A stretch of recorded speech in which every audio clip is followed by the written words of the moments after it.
Following the Toronto Blue Jays' active offseason, fans have been critical about the moves that Toronto has made so far, so we'll be grading each move from a scale of A to F, and we want to get your opinions on the transactions as well, so be vocal in the comments, but we'll get into that on this episode of Jays Digest.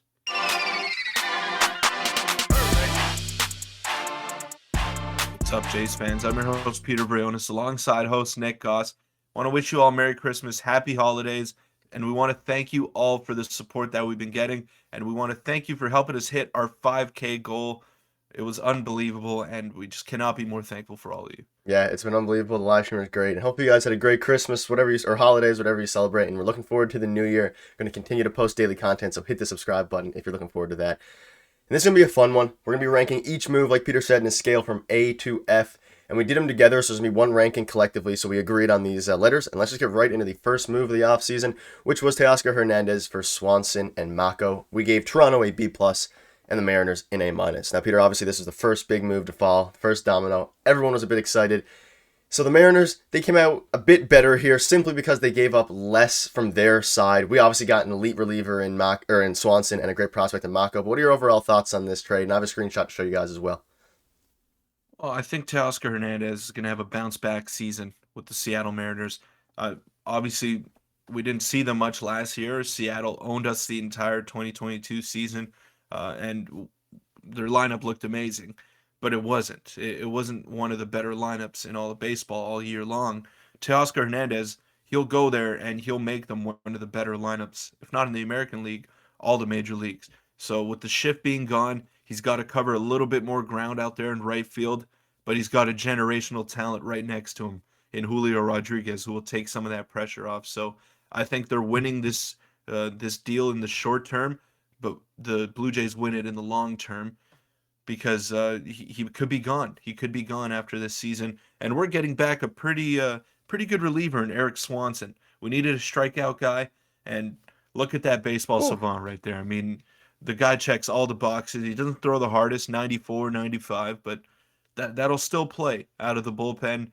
And Adam Macko, I don't think he gets talked enough about in this trade, because now if you look at the Blue Jays' top 10 prospects, it's Brandon Barriera, Ricky Tiedemann, and Adam Macko. Those are three left-handed starting pitchers. And I think one of them becomes trade bait now. And you can go out there and make your roster even better than it already is right now. So I think it's a good move in that aspect. The Blue Jays get their window extended. They don't have to worry about an impending free agent, and both teams make out well in this trade. Yeah, I agree. We shed some salary as well, which may have led to the signing of Chris Bassitt, which we'll get into.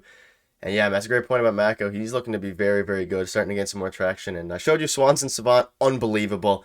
It's one of the better savants for a reliever in the entire league. And then when you're looking at Teoscar's Savant page, he's a phenomenal hitter as well.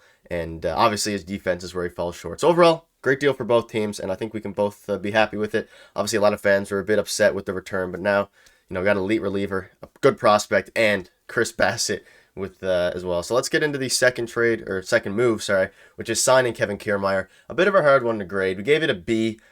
He's going to be our starting center fielder next year. He's going to get tons of time. One of the best defensive players of our generation. And what are your thoughts on this? I think B is pretty fair. We could have went to B-. We were kind of fighting with that, but we stuck with a B, which is, pretty solid.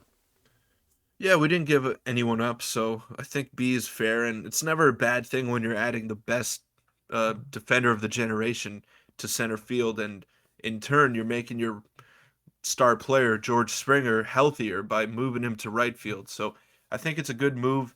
He's a left-handed bat, albeit not a dominant one. He's still a left-handed bat, and he breaks up that order a little bit, and that's a great defender. He's got a good arm. He's a leader. He knows how to win. It's just a good move. It can't hurt getting a guy like Kiermaier. Yeah, and, better replacement for Zimmer and Tapia for sure. And as you can see here, defense is, like you said, this is 2021, his last fully healthy season. Best of our generation, or one of the best defensive outfielders. And now paired with Varsho, it's looking great. So let's get into the third thing, which is signing Chris Bassitt.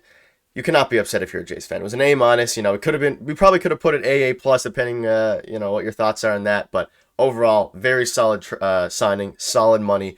And I don't know, Chris Bassitt's a stud. You can see his Baseball Savant page here. Nothing too crazy, but he's always been solid his entire career. You know what you're going to get out of him. And overall, just a solid player. Yeah, and it's still kind of like sinking in that we got Chris Bassitt, because everyone's talking about the Daulton Varsho trade right now, and then we kind of forget that the Blue Jays just got one of the more reliable starters in all of baseball in Chris Bassitt. So he's solid. He'll help them out a ton, and he doesn't blow you away. He doesn't throw exceptionally hard, but the guy is pinpoint accurate. He keeps the ball on the ground, and that plays very well in the AL East with all those power hitters and all those small ballparks. So A minus. If that's your Ross Stripling replacement, you take it 10 times out of 10. Yeah, I think he projects to be better than Ross Stripling this year, and I've seen a lot of people saying that as well on Yeah. Twitter. And just a more solid, proven starter at the major league level. Let's get into the fourth, which is I guess a non-move, losing Ross Stripling. So obviously we lost a couple other players as well, but this is the biggest player we've lost, and we gave it a C minus with this asterisk there. This is assuming they don't, replace our fifth starter with someone else. This could drop to all the way down to an F, depending on how you judge, Kikuchi and Mitch White. But what are your thoughts on losing Ross Stripling? It hurt, especially with the report that we made a video on the other day saying they were going for both. Yeah, it does hurt. It does hurt because there's a hole in that fifth spot, and I don't particularly trust Kikuchi or Mitch White. And the whole argument was that we spent all this money on Yusei Kikuchi last year, and he earns another chance. But it's not that much money anymore because the market is inflated by about 200%. So it's like you don't have to give him another chance. You could just eat the lost money and try to build a contender right now.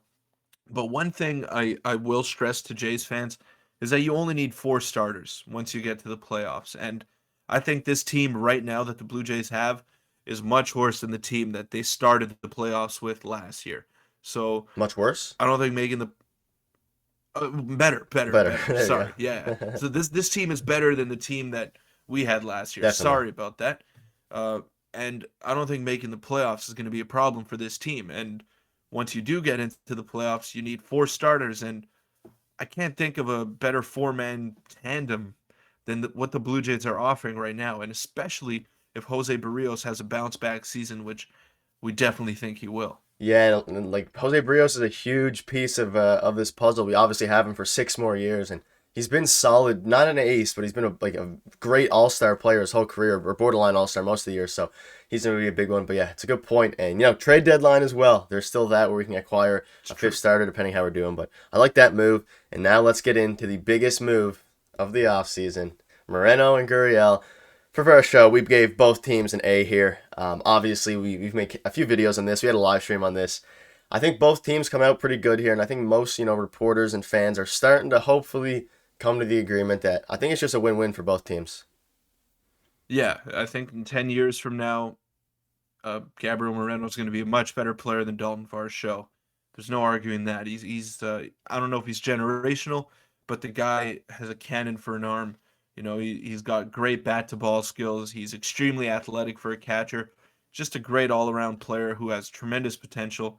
Lourdes Gurriel, I mean, the guy's just a stud. He can hit, but he just doesn't fit what we're trying to do anymore. And Dalton Varsho does. He's a left-handed hitter who plays elite defense in the outfield, versatile, can run the bases pretty much better than anyone on the team aside from Kevin Kiermaier. And it's a good move for both teams. I think Arizona gets their catcher of the future, who's one of the bright young prospects in all of baseball, and Toronto is getting a guy that they desperately needed, and it'll work out for both teams. So that's why the A for Yeah, both. makes sense. And we could have given an A plus for both, but I think here now it makes sense to give both teams the same ranking. Obviously, this could change. Maybe we do a mid-season review or end of season review of all the moves, which would be interesting. But yeah, like you said, Varsho is going to help us win now, and that's the goal. The goal is to win within the next, like you've preached on this channel several times, over the next few years.